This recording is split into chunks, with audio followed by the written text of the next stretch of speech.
Hello guys, welcome back to my academy. So friends, today our topic is मुद्रास्फीति, जिसे हम inflation कहते हैं। देखिए, आज हम मुद्रास्फीति के बारे में पढ़ेंगे कि मुद्रास्फीति क्या होता है। देखिए, मुद्रास्फीति से अभिप्राय है वस्तुओं और सेवाओं की कीमतों में वृद्धि होना और मुद्रा के मूल्य में गिरावट। देखिए, मुद्रास्फीति की जो स्थिति है उसमें होता है कि जो हमारी वस्तुएं और सेवाएं होती हैं उनकी कीमतों में बहुत ज़्यादा वृद्धि हो जाती है, यानी कि महंगाई बहुत ज़्यादा हो जाती है और मुद्रा के मूल्य में गिरावट, यानी कि जो वैल्यू ऑफ मनी है, मनी की जो वैल्यू होती है वो घट जाती है। जैसे कि और क्या होता है कि क्वांटिटी ऑफ मनी बहुत ज़्यादा बढ़ जाती है, लोगों के पास ज़्यादा पैसा आ जाता है, लेकिन जो वैल्यू ऑफ मनी होती है वो घट जाती है। देखिए, मैं आपको बहुत सिंपल से एग्जांपल देती हूँ।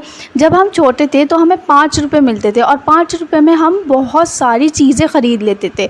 तब क्या था, वैल्यू ऑफ मनी बहुत ज़्यादा थी, 5 रुपये की वैल्यू बहुत थी और वस्तुओं की कीमतें घटी हुई थी, यानी जो चीज़ें थी उनकी कीमत बहुत घटी हुई थी। ठीक है, लेकिन आज क्या है, 5 रुपये में हम सिर्फ एक पैकेट कोई भी चीज़ का ले पाते हैं, कोई कुरकुरा, कोई चिप्स, यही ले पाते हैं। तो इसमें क्या हुआ, वैल्यू ऑफ मनी घट गई और वस्तुओं की कीमत तो क्या हो गई, बढ़ गई।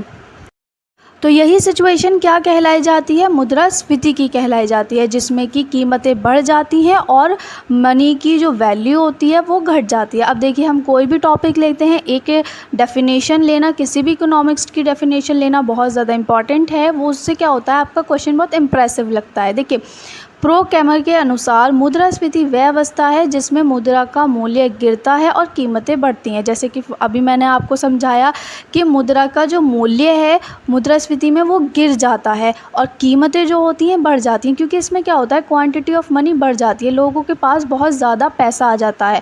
ठीक है, जब सबके पास ज़्यादा पैसा होगा तो क्या होगा, कीमतें बढ़ जाएंगी। ठीक है, अब लेकिन क्या होता था, वैल्यू ऑफ मनी वो क्या होता है, वो घट जाती है। जो चीज़ आपको पहले 5 रुपये में, 10 रुपये में बहुत सारी मिल जाती थी, अब वो उतने रुपए में नहीं मिलती।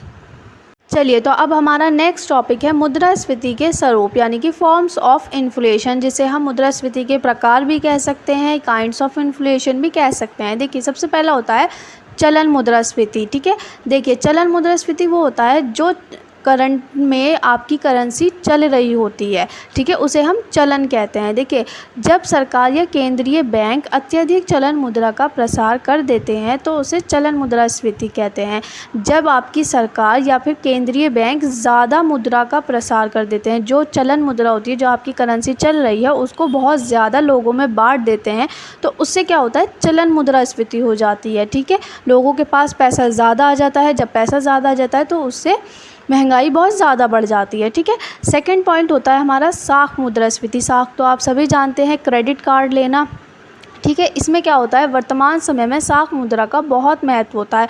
आज की डेट में मोस्टली जो हमारी जनरेशन है वो क्रेडिट का यूज़ करती है। ठीक है, जब साख संस्थाएं साख मुद्रा का ज़्यादा प्रसार करने लगती हैं तो उस स्फीति को साख मुद्रास्फीति बोलते हैं। ठीक है, जो हमारी साख संस्थाएं होती हैं, जो संस्थाएं क्रेडिट देती हैं, जब वो लोगों को ज़्यादा पैसा दे देती हैं तो ऐसी स्फीति को क्या बोलते हैं, साख मुद्रास्फीति बोलते हैं। ठीक है, देखिए, इसके प्रभाव से मूल्य में वृद्धि होने लगती है। ठीक है, लोगों के पास उत्पादन में वृद्धि होने लग जाती है। जाहिर सी बात है, जब लोगों के पास ज़्यादा पैसा होगा तो लोग ज़्यादा उत्पादन करेंगे। ठीक है, आर्थिक विकास में वृद्धि होती है। ठीक है, इससे क्या होता है, लोग अपना आर्थिक विकास करेंगे।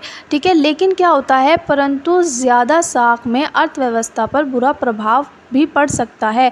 जाहिर सी बात है, जब आप ज़रूरत से ज़्यादा मुद्रा का, यानी कि क्रेडिट कार्ड का यूज़ करते हैं, क्योंकि क्रेडिट कार्ड क्या होता है, एक तरीके से ब्याज इंटरेस्ट रेट पर आपको दिया जाता है, उधार की तरह होता है। तो जब आप ज़्यादा क्रेडिट कार्ड यूज़ करते हैं तो उससे अच्छा भी होता है, आपका विकास होता है। ठीक है, उत्पादन में वृद्धि होती है, लेकिन क्या होता है, इससे अर्थव्यवस्था पर बुरा प्रभाव भी पड़ सकता है। ठीक है, अब हमारे थर्ड स्फीति होती है उत्पादन मुद्रास्फीति। देखिए, क्या होता है, कभी कभी वस्तुओं और सेवाओं का उत्पादन घट जाता है। ठीक है, जिससे मुद्रास्फीति की मांग तथा पूर्ति में असंतुलन उत्पन्न हो जाता है। ठीक है, इससे उत्पादन मुद्रास्फीति कहते हैं। देखिए इसमें क्या होता है, उत्पादन मुद्रास्फीति में जो वस्तुओं और सेवाएं हैं उत्पादन उनका घट जाता है, ठीक है। मांग और पूर्ति में असंतुलन उत्पन्न हो जाता है। जब लोग उत्पादक जो होता है, जो उत्पादन करता है, वो उत्पादन ही नहीं करेगा तो लोग क्या खरीदेंगे? कुछ भी नहीं खरीदेंगे।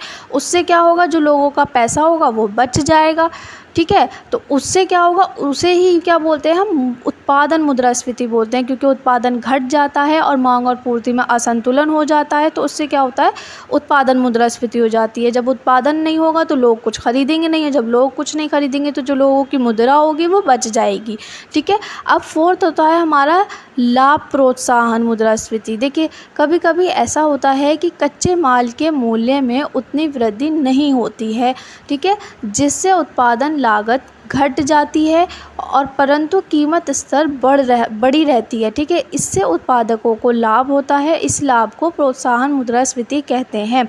देखिए लाभ प्रोत्साहन मुद्रास्फीति में क्या होता है, जो हमारा कच्चे माल के मूल्य में उतनी वृद्धि नहीं होती है, ठीक है, लेकिन उससे क्या होता है, उत्पादन लागत घट जाती है। देखिए फॉर एग्जांपल आप चीनी का उत्पादन करते हैं, ठीक है। अब आप क्या लेते हैं, सबसे पहले गन्ना लेते हैं, ठीक है।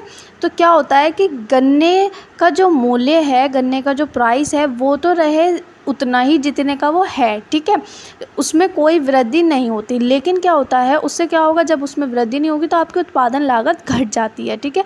लेकिन जो आप उस गन्ने से चीनी निकाल कर चीनी जितने रुपए में बेच रहे हैं वो कीमत स्तर हमारा उतना ही रहता है। जैसे कि मान लीजिए 10 रुपये किलो का आप गन्ना लेते हैं, जो ये मैं फॉर एग्जांपल आपको बता रही हूँ, जैसे कि 10 रुपये किलो आप गन्ना लेते हैं और 40 रुपये किलो आप चीनी बेचते हैं, तो गन्ने के मूल्य तो उतने ही रहे, लेकिन जो हमारी आप जिस कीमत में आप वस्तु बेच रहे हैं वो कीमत स्तर वही रहता है। तो इससे क्या होता है, उत्पादकों को लाभ होता है। जो हमारे कच्चे माल के मूल्य होते हैं उसमें तो वृद्धि नहीं होती, ठीक है। उससे क्या होता है, उत्पादन लागत घट जाती है। भाई आपको कम लागत में ज़्यादा प्रॉफिट मिल रहा है, ठीक है, और जिस कीमत स्तर पर आप चीज़ें बेच रहे हैं वो उतने ही हैं। तो इससे क्या होता है, उत्पादकों को लाभ होता है और इसे ही लाभ प्रोत्साहन मुद्रास्फीति कहते हैं। देखिए अब हमारा फिफ्थ होता है गति के आधार पर मुद्रास्फीति। मुद्रास्फीति की कुछ गतियाँ होती हैं, ठीक है, जिनके आधार पर मुद्रास्फीति चलती है। देखिए सबसे पहला होता है हमारा रेंगती हुई मुद्रास्फीति। इसमें क्या होता है कि रेंगती हुई मुद्रास्फीति में जो मूल्य हैं उनमें वृद्धि जो होती है वो बहुत धीमी गति से होती है। जैसे कि मान लीजिए 1 रुपया बढ़ गया किसी चीज़ पर, 2 रुपया बढ़ गया, तो ऐसी स्थिति को क्या बोलते हैं हम, रेंगती हुई मुद्रास्फीति, ठीक है। अब सेकंड हमारा होता है चलती हुई मुद्रास्फीति। देखिए इसके अंदर क्या होता है, जब हम रेंगती हुई मुद्रास्फीति पर नियंत्रण नहीं रख पाते हैं, ठीक है, उससे क्या होता है, लोगों को प्रॉफिट कम होता है। जब चीज़ों में 1 या 2 रुपये में ही वृद्धि होगी तो लोगों को क्या प्रॉफिट होगा, तो क्या होता है, हम चलती हुई मुद्रास्फीति को अपनाते हैं। इसमें क्या होता है कि इसमें जो प्राइस होते हैं वो उनकी गति जो है वो कुछ बढ़ जाती है, ठीक है। जैसे कि एकदम से किसी चीज़ में 5 रुपये में वृद्धि हो गई, ठीक है, तो ये हमारी चलती मुद्रास्फीति होती है। अब थर्ड हमारी होती है दौड़ती हुई मुद्रास्फीति। इसमें क्या होता है, जो चीज़ों के प्राइस होते हैं वो एकदम से बहुत ज़्यादा बढ़ जाते हैं, ठीक है, एकदम से महंगाई बहुत ज़्यादा हो जाती है। इससे क्या होता है, जो हमारे फिक्स्ड इनकम वाले लोग होते हैं, जिनकी इनकम फिक्स्ड होती है, उन लोगों को बहुत सारी कठिनाइयों का सामना करना पड़ता है। जैसे कि एकदम से आपकी इनकम 10,000 रुपये और एकदम से महंगाई बहुत ज़्यादा बढ़ जाती है, ठीक है, तो इससे क्या होता है, आपकी इनकम कम पड़ जाती है अपनी आवश्यकताओं की पूर्ति करने के लिए। तो चलिए अब हमारी फोर्थ और लास्ट जो गति होती है वो होती है तीव्रगामी मुद्रास्फीति। इसके अंदर क्या होता है, वस्तुओं की कीमतें एकदम से इतनी ज़्यादा बढ़ जाती हैं कि उनकी कोई भी सीमा नहीं रहती। तो ये जो होता है ये बहुत ही स्पीड से एकदम से वस्तुओं की कीमतें बहुत ज़्यादा बढ़ जाती हैं। तो ऐसी गति को क्या बोलते हैं। तो फ्रेंड्स इन्फ्लेशन का जो टॉपिक था वो बहुत ही बड़ा टॉपिक था, तो इसीलिए मैंने इनके टॉपिक्स को डिवाइड कर दिया है। तो आप मेरी और वीडियोज़ भी चेक कर सकते हैं जो इन्फ्लेशन से रिलेटेड हैं, जिनमें मैंने इन्फ्लेशन को और डिटेल में समझाया है, ठीक है, या फिर मैं उनके जो लिंक है वो अपने डिस्क्रिप्शन बॉक्स में डाल दूँगी, तो आप वहाँ से भी जाकर चेक कर सकते हैं और इसे और डिटेल में पढ़ सकते हैं। अगर आपको वीडियो अच्छी लगी हो तो like, subscribe and share. Thanks for watching.